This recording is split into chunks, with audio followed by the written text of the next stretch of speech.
BA, BCom, BSc, MA, MCom करें विश्व की सबसे बड़ी यूनिवर्सिटी इग्नू से। सॉल्व असाइनमेंट्स और गाइड बुक्स प्राप्त करें। संपर्क करें Mahakal computers, DAV PG college के पास, पंच मंदिरा मोड़ से दाहिने, सिवान। बुधवार की दोपहर में सिवान में गोल्डन नामक एक व्यक्ति की हत्या उस वक्त कर दी गई जब वो अपने बहन को लेकर एग्जाम दिलाने सेंटर पर छोड़कर लौट रहा था और छोटपुर के रास्ते अपने घर आ रहा था। महादेवा में उसका घर था। सिवान के ओपी थाना स्थित, आपको बता दें कि महादेवा में उसका घर था, लेकिन जब वो वापस लौट रहा था तभी मुफस्सिल थाना क्षेत्र के छोटपुर में उसको अपराधियों ने घेर के गोली मार दी और जिससे उसकी घटना स्थल पर ही मौत हो गई। आपको बता दें कि मौत के बाद परिजनों में काफी गुस्सा था और परिजन काफी आक्रोशित थे। अब उसी को लेकर आपको बता दें कि मंगल पांडे सिवान पहुंचे हुए थे और बीजेपी के द्वारा एक कार्यक्रम बीजेपी कार्यालय पर रखा गया था।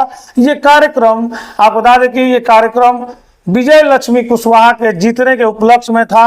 कार्यकर्ता सम्मान समारोह, जिसमें कार्यकर्ताओं को सम्मानित किया जा रहा था और इसी कार्यक्रम में बिहार के स्वास्थ्य मंत्री मंगल पांडे भी पहुंचे हुए थे। हालांकि जब मंगल पांडे से इस बारे में बात की गई कि सिवान में एक युवक की निर्मम तरीके से हत्या कर दी गई और लगातार 72 घंटे में ये तीसरा हत्या था, तो उस पर मंगल पांडे ने कहा कि निश्चित तौर पर दोषियों को सजा दी जाएगी, कड़ी से कड़ी सजा दिलाने की कोशिश की जाएगी, ऐसी बात मंगल पांडे ने कही।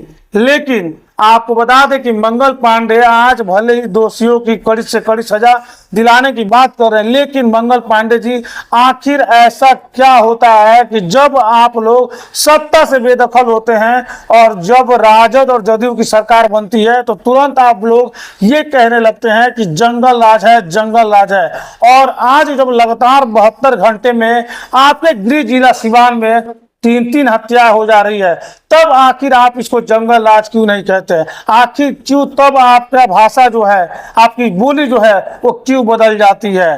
मंगल पांडे को तो साफ तौर उससे इनको कोई फर्क नहीं पड़ता है। हाँ, ये कहेंगे कि जंगल राज है, लेकिन कब कहेंगे? जब एक बार फिर से राजद के साथ जदयू की सरकार होगी, तब इनको कहने में भी अच्छा लगेगा कि कहीं ना कहीं बिहार में जंगल राज की वापसी हो चुकी है। लेकिन इनके सरकार में भले ही दर्जनों हत्याएं हो जाए तो वो जंगल राज नहीं कहलाएगा, क्योंकि इनके राज में जो भी हत्याएं होती है वो कहीं ना कहीं ये लोग दूसरे तरीके से उसको घुमाने की कोशिश करते हैं। सिवान जब मंगल पांडे पहुंचे हुए थे और मीडिया ने उनसे पूछा कि 72 घंटों में 3 लोगों की हत्या हो गई, तो सिर्फ और सिर्फ ये इतना कह रहे हैं कि हमने पुलिस अधीक्षक से बात की है और दोषियों को सजा दिलाई जाएगी, किसी को भी इस मामले में बख्शा नहीं जाएगा। लेकिन मंगल पांडे जी, आपका लॉ एंड ऑर्डर कहाँ गया? क्या इस तरह की हत्याएं होनी चाहिए? आखिर आपके पुलिस और प्रशासन क्या कर रहे हैं कि बेहद ही आसानी से किसी को भी घेर के गोली मार दी जा रही है, वो भी दिन दहाड़े बीच सड़क पर गोली मार दी जा रही है। दोषियों को सजा बाद में दिलाइएगा, पहले तो ये सुनिश्चित कीजिए कि इंसान की जान की कीमत है और इंसानों की हत्या नहीं होगी। यानी कोई भी युवा हो, कोई भी बुजुर्ग हो, कोई भी बिजनेसमैन हो, कोई भी डॉक्टर हो, आसानी से कहीं भी बिहार में आ सकता है, जा सकता है।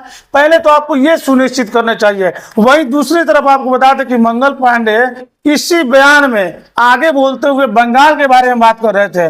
मंगल पांडे कह रहे थे कि बंगाल में अपराधी बेलगाम हो चुके हैं और आपको बता दें कि अपराधी बेलगाम की बात करते हुए उन्होंने कहा कि अपराधियों को ममता बनर्जी ने सह दिया हुआ है और कहीं ना कहीं अब ममता बनर्जी की जो कलई है वो खुल चुकी है और अब अपराध के द्वारा ही, आपको बता दें कि जितने अपराध बंगाल में हुए हैं उससे जनता वहां की त्रस्त हो चुकी है। लेकिन मंगल पांडे जी से हम ये पूछना चाहते हैं कि मंगल पांडे जी, आप बंगाल की बात कर रहे हैं, आप बिहार की बात क्यों नहीं करते? आप सिवान की बात क्यों नहीं करते? सिवान में 72 घंटे में 3 हत्या हो जाती है, इस पे आप खुल के बात क्यों नहीं करते?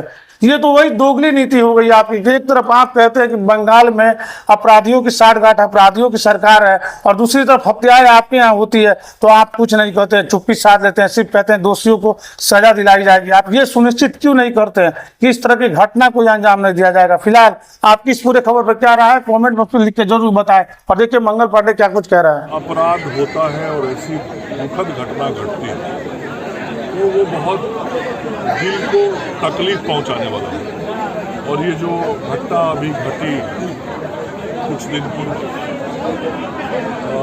मुझे बहुत पीड़ा हुई और मुझे बहुत कष्ट हुआ किसी भी युवा का इस प्रकार से आघात करके घटना को अंजाम देना कतई उचित नहीं है। और मैंने यहाँ के जिला पुलिस अधीक्षक को ये कहा कि आपको अपराध को नियंत्रित करने और अपराधी को पकड़ने की कार्रवाई करनी चाहिए। जिला प्रशासन ने कार्रवाई भी किया है। जिला प्रशासन पुलिस अनुसंधान भी कर रही है। चूँकि घटना के संदर्भ में तो अनुसंधान से ही विषय सामने आता है और वह काम पुलिस का होता है, लेकिन पुलिस पूरी तत्परता से उसके अनुसंधान और उद्भेदन के कार्य में लगी हुई है। और हम सब लोगों का जीरो टॉलरेंस, अपराध के प्रति जीरो टॉलरेंस, अपराधी बख्शा नहीं जाएगा चाहे वो कोई भी व्यक्ति। तो अपराधियों पे सख्त से सख्त कार्रवाई करना हमारी सरकार का निर्णय है। लेकिन सर वो हम लोग चाहते हैं। आरोपित सर एक बड़े राजनीतिज्ञ के करीबी माने जा रहे हैं। होगा कितना भी बड़ा होगा, ना आज तक एनडीए के राज में कोई बचा है ना बचेगा। एक स्वर में इस जीत का श्रेय आपको दिया गया। मंगल बाबा, आपकी प्राथमिकता क्या होगी, क्या कहेंगे आप आज इस सम्मान समारोह के माध्यम से? एनडीए के नेताओं ने इस जीत का श्रेय आपको दिया, तो सिवान को लेकर के प्राथमिकता क्या होगी आपकी? जीत का श्रेय मेरा नहीं है, जीत का श्रेय तो सिवान की जनता का है। लोकतंत्र में तो मालिक जनता होती है, मत जनता ने दिया। हाँ, पार्टी के कार्यकर्ता के नाते जो चुनावी कार्य की जिम्मेवारी होती है वो हमारे एनडीए के सभी पार्टी के कार्यकर्ताओं ने परिश्रम करके, मेहनत करके अपनी जिम्मेवारियों का निर्वहन किया, जो सांगठनिक जिम्मेवारी। और सांगठनिक जिम्मेवारी का निर्वहन करके हम जनता के बीच गए, जनता ने हमको आशीर्वाद दिया और हम एनडीए के रूप में फिर से नरेंद्र मोदी जी को प्रधानमंत्री बनाने के लिए हम सब लोग यहाँ से चुनाव जीते। नीतीश जी के हाथ को मजबूत करने के लिए, एनडीए के अन्य सभी हमारे सम्मानित नेताओं के हाथ को मजबूत करने के लिए सबका आभार। एक सवाल, बंगाल के आप प्रभारी थे, उपेक्षित सफलता नहीं मिली, क्या कारण है? देखिए, अभी तक जो बंगाल के जितने भी चुनाव हुए उन सभी चुनावों में सर्वाधिक वोट इस बार बंगाल में भारतीय जनता पार्टी को मिला है। 2,33,00,000 वोट इस चुनाव में बंगाल का मिला है, बंगाल में मिला है। अभी तक 2,33,00,000 वोट बंगाल में नहीं मिला था। इतना बड़ा वोट मिलना एक बहुत बड़ी बात है। दूसरा, 39% जितना वोट पड़ा है उसका 39% वोट बीजेपी को मिला है।